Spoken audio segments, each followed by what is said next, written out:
किसी क्रिमिनल मामले में एफआईआर के बाद इन्वेस्टिगेशन होता है। इन्वेस्टिगेशन के बाद कोर्ट में जब चार्जशीट सबमिट की जाती है अपराध सही पाए जाने पर, तो मजिस्ट्रेट की न्यायालय उस अपराध पर संज्ञान यानी कॉग्निजेंस लेती है। अगर मजिस्ट्रेट की न्यायालय ने गलत अपराधों पे कॉग्निजेंस ले लिया है, यानी गलत धाराओं पे कॉग्निजेंस ले लिया है, जिन धाराओं पे कॉग्निजेंस लेना चाहिए, जिन सेक्शंस के क्राइम पे, उन सेक्शंस पे ना लेकर के किसी दूसरे अपराध पे कॉग्निजेंस ले लिया है, तो क्या ऐसे कॉग्निजेंस के आदेश को निरस्त कर दिया जाएगा? दोस्तों, इसी तरीके का एक मामला सुप्रीम कोर्ट पहुंचा और सुप्रीम कोर्ट की बेंच ने अभी 1 जुलाई 2026 को उसमें एक बहुत ही बेहतरीन फैसला दिया है। तो साथियों, मैं करीम मोहम्मद सिद्दीकी एडवोकेट एक बार फिर हाजिर हूं आपके बीच में अपने YouTube channel legal and social awareness पे सुप्रीम कोर्ट के इसी महत्वपूर्ण फैसले की जानकारी के साथ। आज के इस एपिसोड में देखेंगे कि यह जो मामला सुप्रीम कोर्ट पहुंचा, इस मामले के फैक्ट क्या थे, किस तरीके की बातें डिस्कस की गई और सुप्रीम कोर्ट के द्वारा फाइनली किस तरीके का आदेश दिया गया। तो कॉग्निजेंस पे ये बहुत ही बेहतरीन फैसला है। जुड़े रहे आखिर तक, देखते हैं कि पूरा मामला क्या है। एक मामला था साथियों गुजरात नगर निगम के चुनाव से संबंधित। इस मामले में गलत हलफनामा देने को लेकर के एक एफआईआर दर्ज होती है।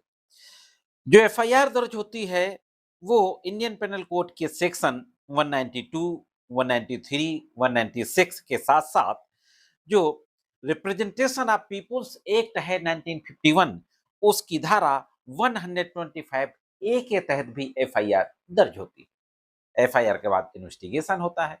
इन्वेस्टिगेशन के बाद जो आरोप लगाए गए थे वो सही पाए जाते हैं। आरोप पत्र न्यायालय में आता है। आप जानते हैं कि जब अदालत में इन्वेस्टिगेटिंग ऑफिसर के द्वारा आरोप पत्र यानी चार्जशीट दाखिल की जाती है, तो उस चार्जशीट पे मजिस्ट्रेट की न्यायालय अगर उसको लगता है कि प्रमा फेसाई अपराध घटित होने के संबंध में एविडेंसेस हैं, तो फिर कॉग्निजेंस लेती है। इस मामले में जब आरोप पत्र न्यायालय में आ गया तो मजिस्ट्रेट की न्यायालय ने उसमें कॉग्निजेंस तो लिया, लेकिन सिर्फ पीपुल रिप्रेजेंटेशन एक्ट 1951 की धारा 125 ए के तहत ही संज्ञान लिया और आरोपी को सम्मन जारी कर दिया। इंडियन पेनल कोड के सेक्शन 192, 193, 196 के तहत कॉग्निजेंस नहीं लिया।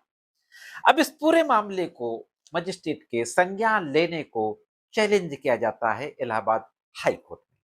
तो देखते हैं कि हाई कोर्ट में कौन सा इशू उठाया जाता है और किस तरीके की बहस की जाती है। वैसे तो मुझे पता है कि आप मेरे रेगुलर व्यूवर्स हैं और आप मेरे वीडियोज को देखते रहते हैं, चैनल को सब्सक्राइब किया हुआ है। फिर भी यदि आप चैनल में नए हो और वीडियो को पहली बार देख रहे हो, तो चैनल को सब्सक्राइब करके घंटी की बटन को दबाकर ऑल पे जरूर सेट कर दें। मेरे द्वारा जो कानून की जानकारियां दी जाती हैं, अगर आपको अच्छी लगती हो तो मेरे वीडियो को लाइक और शेयर अवश्य करते रहा करें। अगर आप फेसबुक में इस वीडियो को देख रहे हैं तो मेरे फेसबुक पेज को भी फॉलो कर दें। साथियों, जो केस था जो सुप्रीम कोर्ट पहुंचा, Chandrika Ben Kishore Dafda versus state of Gujarat, पूरी डिटेल आपकी स्क्रीन पर है। हाईकोर्ट के समक्ष यह कहते हुए मामले को चैलेंज किया गया कि जो पीपुल्स रिप्रेजेंटेशन एक्ट है वो विधानसभा और लोकसभा के चुनाव में एप्लीकेबल होता है। लोकल बॉडीज यानी नगर निगम के चुनाव में उसका कोई रोल नहीं होता। मजिस्ट्रेट की न्यायालय ने गलत संज्ञान ले लिया। गुजरात हाई कोर्ट के द्वारा यह बात नहीं सुनी जाती और संज्ञान आदेश को रद्द करने से मना कर दिया जाता है। अब गुजरात हाई कोर्ट के आदेश के खिलाफ और मजिस्ट्रेट के न्यायालय के संज्ञान आदेश के खिलाफ, दोनों के खिलाफ सुप्रीम कोर्ट मामला पहुंचता है। सुप्रीम कोर्ट में एक अपील फाइल की जाती है। सुप्रीम कोर्ट के समक्ष भी इसी तरीके का आर्गुमेंट किया जाता है। तर्क दिया गया कि मजिस्ट्रेट ने रिप्रेजेंटेशन ऑफ पीपुल्स एक्ट के तहत संज्ञान लेने में गलती की, क्योंकि उक्त कानून संसद और राज्य विधानसभाओं से के चुनाव से संबंधित है। उनसे संबंधित विवादों को तय करने के लिए बनाया गया है। यह नगर पालिका के चुनाव पर लागू नहीं होता, इसलिए इस संज्ञान को रद्द कर दिया जाए। जस्टिस संजय करोल की बेंच, सुप्रीम कोर्ट के जो न्यायमूर्ति हैं, उनकी बेंच इस मामले की सुनवाई कर रही थी। उन्होंने कहा अपील को आंशिक रूप से मंजूर किया। और सुनिए कि क्या कहा, बहुत ही बेहतरीन बात कही।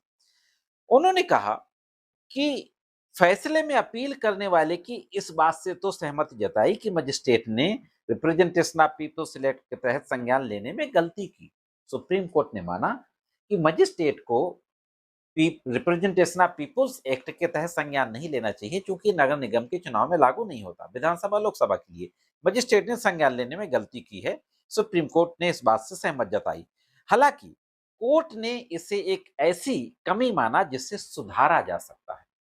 कोर्ट ने कहा लेकिन ये ऐसी गलती नहीं है कि संज्ञान को रद्द कर दिया जाए, इस कमी को रेक्टिफाई किया जा सकता है, क्योंकि मजिस्ट्रेट के पास शिकायत में शामिल अन्य प्रावधानों के तहत संज्ञान लेने की शक्ति थी। अब इन दोनों बातों को बहुत बारीकी से समझना होगा। सुप्रीम कोर्ट का यहाँ पर जो प्रिंसिपल जो लेट डाउन किया गया वो यह था कि अगर मजिस्ट्रेट के पास किसी अन्य आरोप में जो कि शिकायत में मौजूद हैं, केस डायरी में मौजूद थे, उन पे अगर संज्ञान लेने की शक्ति है, भले ही आईओ ने चार्जशीट उन दफाओं में न लगाई हो, तो मजिस्ट्रेट अगर किसी दूसरे अपराध में संज्ञान ले भी लेता है, तो भी इस गलत अपराध में संज्ञान लेने की कमी को पूरा किया जा सकता है, यानी सुधारा जा सकता है। कोर्ट ने कहा कि गलत मजिस्ट्रेट ने गलत कानूनी प्रावधान का इस्तेमाल किया, लेकिन कोर्ट ने माना कि इस कमी की वजह से पूरी कार्यवाही रद्द नहीं कर दी जाएगी, पूरी कार्रवाई अमान्य नहीं हो जाएगी। और क्रिमिनल प्रोसीजर कोड के सेक्शन 465 का हवाला दिया, जिसके तहत तमाम जजमेंट्स, ऑर्डर्स और कई चीजों में छोटी-मोटी त्रुटियों को, टाइपिंग और क्लर्कल मिस्टेक्स को सुधारा जाता है। तो कोर्ट ने कहा इस कमी को भी 465 सीआरपीसी के तहत सुधारा जा सकता है। कोर्ट ने कहा कि संज्ञान किसी अपराध का लिया जाता है, ना किसी खास कानूनी प्रावधान का। लागू होने वाली दंडात्मक धारा का गलत जिक्र करने से कार्यवाही अमान्य नहीं हो जाती, इससे न्याय में कोई बाधा नहीं पहुंचेगी। कोर्ट ने आरपी एक्ट के तहत मजिस्ट्रेट द्वारा संज्ञान लेने के आदेश को केवल एक इरेगुलरिटी माना, इलीगलिटी नहीं माना, इरेगुलरिटी अनियमितता माना, जिसे अन्य कानूनी लागू प्रावधानों के तहत संज्ञान लेकर सुधारा जा सकता है। अंत में कोर्ट ने कहा कि निजी शिकायतकर्ता ने आईपीसी के कुछ प्रावधानों का जिक्र किया, लेकिन ट्रायल जज ने संज्ञान लेते समय केवल आरपीए के तहत संज्ञान लिया, जैसा कि ऊपर बताया गया है। अपील करने वाले का तर्क है कि अधिकार क्षेत्र से जुड़ी गलती है, इसलिए यह मामले की जड़ पर असर डालेगी, यह बहस थी। जबकि स्टेट का तर्क था कि सीआरपीसी की धारा 465 गलत तरीके से संज्ञान लिए गए संज्ञान को बचा लेगी। हम राज्य की बात से सहमत हैं। सुप्रीम कोर्ट ने कहा कि स्टेट की तरफ से जो आर्गुमेंट है वो बिल्कुल सही है, और फिर से फाइल को रिमाइंड कर दिया मजिस्ट्रेट के पास कि दोबारा सही धाराओं में संज्ञान ले। ये थी दोस्तों कॉग्निजेंस के बारे में एक और महत्वपूर्ण जानकारी। आई होप जरूर आपको समझ में आया होगा। आज के एपिसोड में सिर्फ इतना ही। मिलते हैं किसी अन्य एपिसोड में कानून करने जानकारियों के साथ। तब तक महत्वपूर्ण कानूनी जानकारियों के लिए देखते रहें लीगल एंड सोशल अवेयरनेस।